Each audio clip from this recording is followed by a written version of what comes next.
वर्दी पहनना इतना आसान नहीं होता। वर्दी पहनना इतना आसान नहीं होता। हर रोज खुद से लड़ना होता है।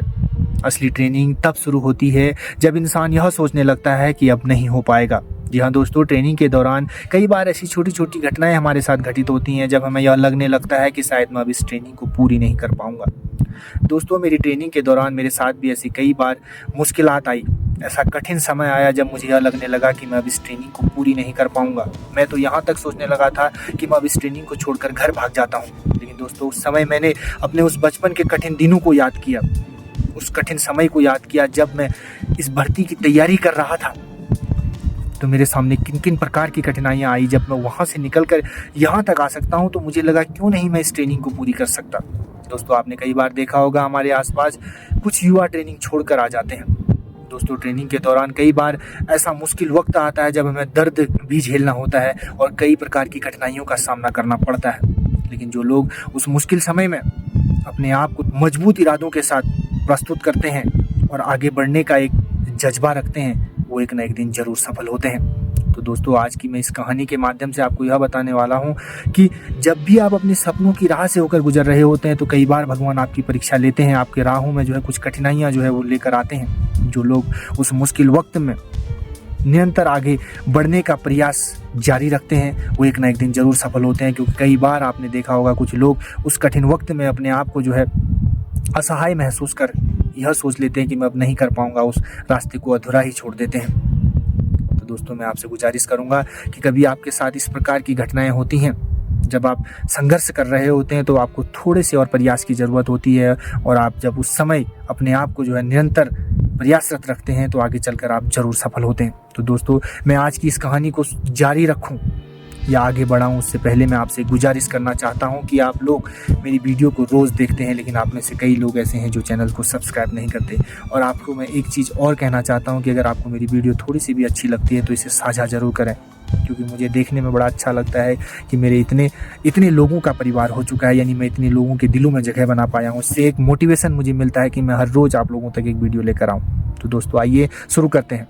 जय हिंद दोस्तों, मेरा नाम है राजू जोशी। मैं उत्तराखंड के पिथौरागढ़ से हूं और आप देख रहे हैं 4 भाइयों का संघर्ष। दोस्तों, आपने मेरी पिछली वीडियो में देखा होगा जिसमें मैंने आपको अपनी ज्वाइनिंग से लेकर अपने पहले दिन के ट्रेनिंग के अनुभव को आप लोगों को साझा किया था। क्योंकि जब हम कई बार नए घरों में जाते हैं या किसी नए घर में प्रवेश करते हैं तो हमें वहाँ कुछ ऐसी चीज़ें हमारे साथ होती हैं तो थोड़ा आश्चर्यचकित हमें करती हैं। दोस्तों, ऐसा ही कुछ है मेरे साथ भी हुआ था मेरी ट्रेनिंग के पहले दिन में। उस अनुभव को मैंने आपको साझा किया था। मैं उम्मीद करता हूँ कि वो आपको अच्छा लगा होगा। तो दोस्तों, अगले दिन से हमारी ट्रेनिंग जो है सुचारू रूप से चालू हो गई। पहले दिन का अनुभव आपने जो है देखा होगा पिछली वीडियो में। तो उसके बाद हर रोज़ 4 बजे का उठना जो है हमारा जो है लगभग रोज़ का हो गया था। अब धीरे धीरे हमारी आदत भी बनने लगी थी। तो दोस्तों, उसके बाद मैं आपसे बात करना चाहता हूँ कि रनिंग की कई लोगों के मन में मिथ होता है कि फौज में कितना दौड़ना पड़ता है, ट्रेनिंग के दौरान हमें कितना भागना पड़ता है। तो दोस्तों, मैं आपको बताना चाहता हूँ, जब हम घर में तैयारी कर रहे होते हैं तो आप भी जब तैयारी कर रहे होंगे तो आपने देखा होगा आप 4 से 5 किलोमीटर या कई लोग 6-7 किलोमीटर दौड़ लेते होंगे। तो मैं भी इतना ही दौड़ता था। लेकिन दोस्तों, मैं आपको बताना चाहता हूँ, फौज में 4 से 5 किलोमीटर तो लगभग पीटी ग्राउंड से जाने आने में हो जाता है।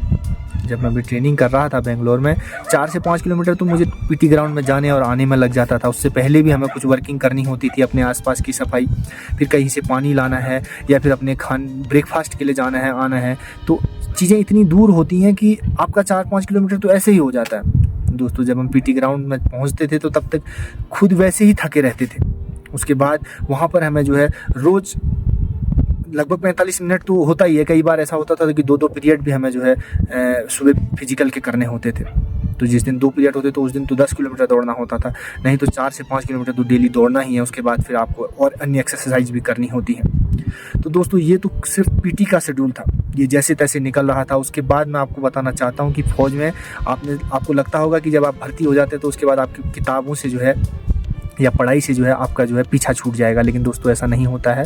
फौज में फिजिकल एक्टिविटीज़ के बाद दिन में क्लासें होती हैं। तो यहाँ की क्लासें थोड़ा सा डिफरेंट होती हैं। जो घर में आप पढ़ते हैं वो आप किसी सिलेक्शन को लेने के लिए पढ़ते हैं, लेकिन आप फौज में जब आप यहाँ की पढ़ाई जब आपको कराई जाती है तो हथियारों से लेकर विभिन्न प्रकार की पढ़ाइयाँ और नॉलेज आपको दिया जाता है, जिससे आप अपने भावी जीवन में फौज की नौकरी के दौरान आपको विभिन्न कठिनाइयों का सामना करना पड़ सकता है, जिससे आप निजात पाएंगे इन क्लासों के माध्यम से। वो चीज़ें आपको वहाँ पर सिखाई जाती हैं जो आपको आने वाले हर एक दिन कहीं ना कहीं काम आती हैं। तो दोस्तों जब वो क्लासें ख़त्म होती हैं तो उसके बाद फिर आपका दिन का लंच होता है, फिर शाम के समय जो है कुछ गेम्स भी फौज में कराए जाते हैं, क्योंकि यहाँ पर आपको हर तरह से जो है फिट रखने का प्रयास किया जाता है कि आपको फिजिकली और मेंटली। फिर शाम को आपको जो है एक ना एक पीरियड हर रोज़ जो है गेम का होता है, और उसके बाद कुछ जो है वर्किंग्स के तौर पे हमसे जो है कुछ काम लिए जाते हैं, जो हमारे आसपास की सफाई से लेकर विभिन्न प्रकार के क्रियाकलाप उसमें शामिल होते हैं। तो दोस्तों धीरे धीरे मेरे दिन निकल रहे थे, कुछ 4 से 5 वीक हो गए थे,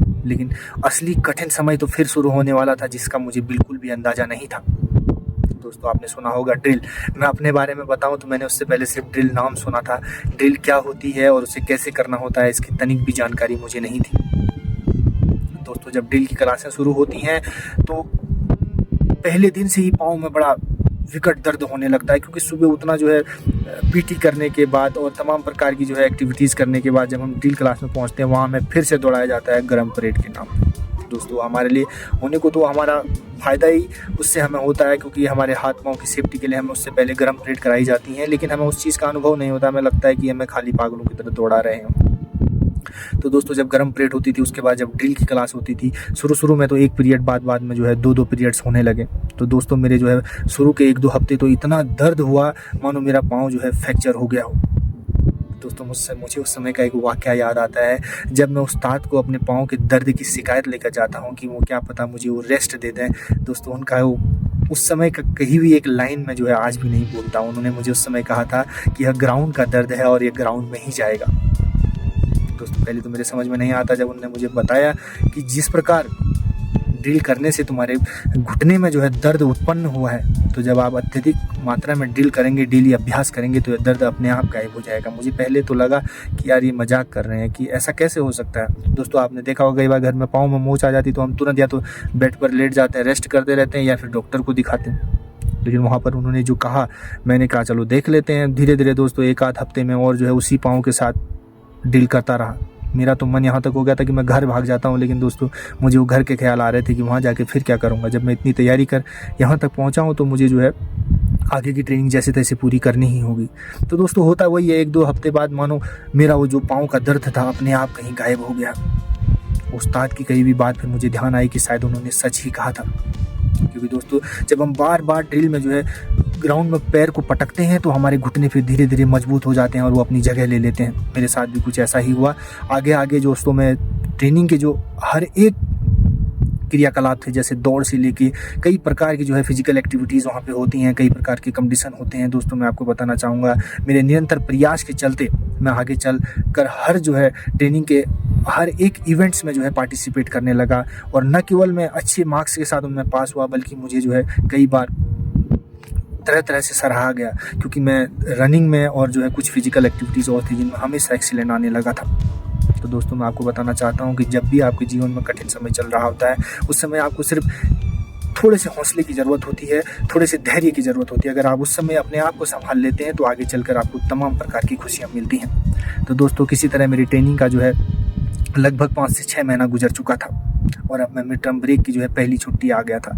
अब जब मैं घर आता हूँ तो मेरी माँ मुझे जो है पहचान नहीं पाती है कि ये क्या वही राजू है, क्योंकि दोस्तों ट्रेनिंग के दौरान हमारा काफ़ी वेट गिर जाता है, क्योंकि दिन रात वहाँ पे भागने का ही काम होता है। तो दोस्तों लगभग 15 दिन का हमें मिड टर्म ब्रेक मिलता है।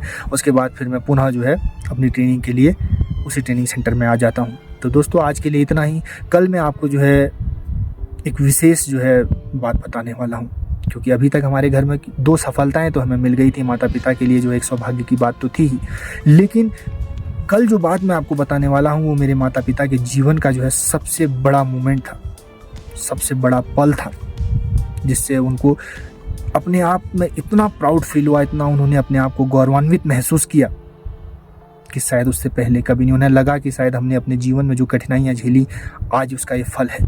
दोस्तों वह प्राउड का मोमेंट क्या था, अगर आप उसे जानना चाहते हैं तो मेरी कल की वीडियो ज़रूर देखें। शायद आप भी अपने जीवन में अपने माता पिता के लिए वो दिन लाना चाहते होंगे। मैं उम्मीद करता हूँ कि आप कल की वीडियो में ज़रूर आएंगे। आज के लिए इतना ही। आपका दिन शुभ हो, मंगलमय हो। जय हिंद।